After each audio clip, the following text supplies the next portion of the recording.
Hello, welcome to the next in our series looking at the book of Ruth that we're calling A Story of Deep Love. And today we are looking at Ruth chapter 3. So if you've not had a read of that already, have a pause, read through the chapter and then come back to the video.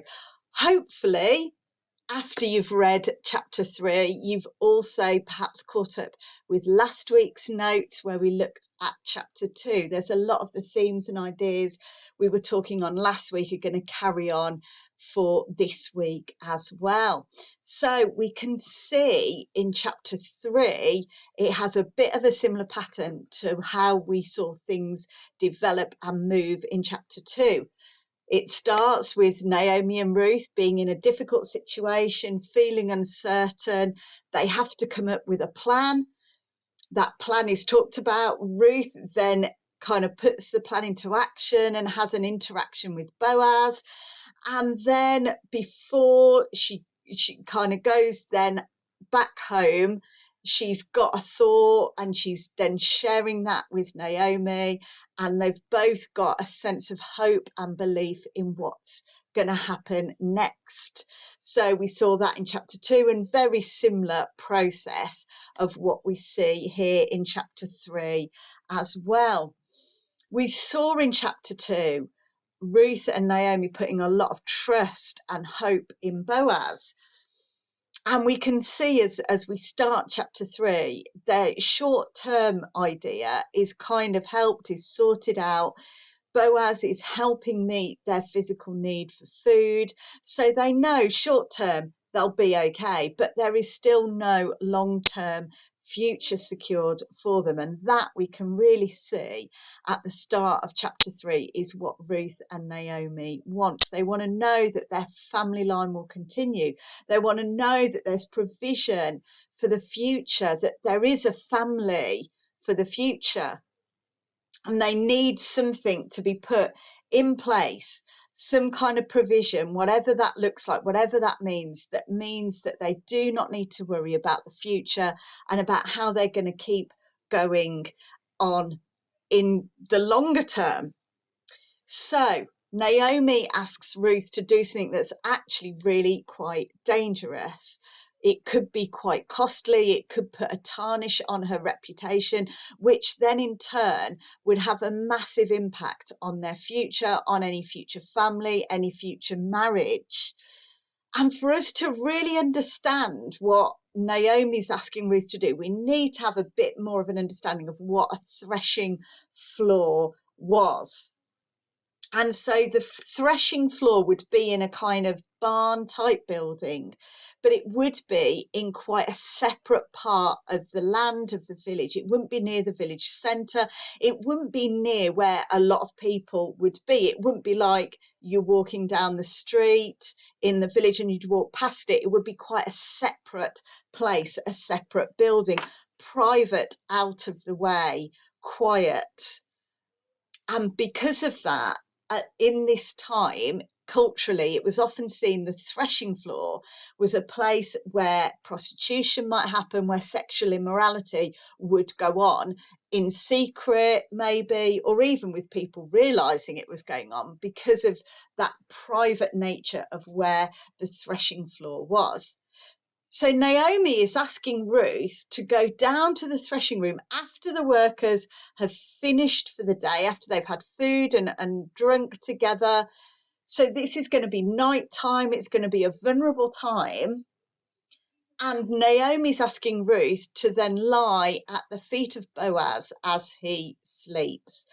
Loads of questions on this as to why and things like that and all of that of what on earth would be going through my mind if I was Ruth and my mother-in-law had asked me to do that. A lot of risk seen in this, a lot connected to the culture that perhaps we don't fully understand in how we do things nowadays. But for us to understand that what Naomi was asking Ruth to do was a real step of faith, was really stepping out, was a real risk. But we see that Ruth wants to do right by Naomi, wants to do what she's asking of her, believes in what Naomi is saying is the right thing to do. So Ruth goes And she does as Naomi says, but she takes it a step further. And so as Boaz waits, she has this conversation with him where she tells him that he can be their family's guardian redeemer. And then as the story goes on, the fact that nothing else does happen with the connotations of this place really highlights to us the way Boaz and Ruth were living their lives, the purity that they wanted to live by. And we can see as we read more of what Boaz says in Ruth in response to what she's done here, that she has built up a good reputation for herself, that people in the area have noticed. And as I say, last week, we talked about this word chail, that Boaz was referred to using that word. And here we read in verse 11 that Boaz uses that same word, chail, to refer to Ruth as. And we interpret that word as being a good, godly, noble character. That's the reputation Ruth has built up for herself. And we can understand how her stepping out in this way and taking a risk could have really tarnished that. And in that time and in that place would have put massive things against her potentially marrying well or being seen well or having a good standing and a good reputation moving forward. Boaz does not want Ruth's reputation to be tarnished. And we see in the morning, he even makes that comment that he does not want anyone to know a woman had been there that night. He's trying to protect Ruth and Naomi. And we see, because Naomi would have been tarnished with that reputation as well. So we see not only in his response there is he thinking about protecting Ruth and Naomi, but his response of doing the right thing, of what he needs to do here as their guardian redeemer. And he tells Ruth, he's open, he's honest with her. There is someone else who has a stronger link to the family nearby than he does. He wants to do it right. He wants to do things properly. And that's partly out of the heart of him being this chail character, but also out of seeing the chail in Ruth and seeing her selflessness, her kindness, her respect towards Naomi, but also towards him. He's already starting to fulfill this call for him to be a guardian redeemer for their family. And when we think on this word redeem, I don't know about you, but immediately it makes me think of God as my redeemer, of God's redeeming his people, his redeeming love for us. So what does redeem actually mean? It means to buy back something or to exchange something for money or for goods or for services, to make that exchange, to redeem, to bring it back, to buy it back, to make it happen. And we can see that Boaz is starting to do this already. He's starting to look at how this family can be reinstated, how he can bring back into being their future, their hope, how by him potentially marrying Ruth, it will reinstate the family line. And when we think of God redeeming us, it means for us that we have a hope, we have a future, we have life eternal, we are saved from death. He has paid the price for us to be saved from death, to have eternal life. And we see in Boaz, he's starting to show how he wants to redeem the family. He wants to make things happen for Ruth and for Naomi, to provide for them, to help them have a hope and a future. And if it's not through him, then he wants to help them find someone else that it can be through. And we see at the end of the chapter, Boaz sends Ruth back to Naomi with more food. And then the conversation Ruth and Naomi have when she returns home is showing that their hope has been reignited again, that there will be a future for them, for their family.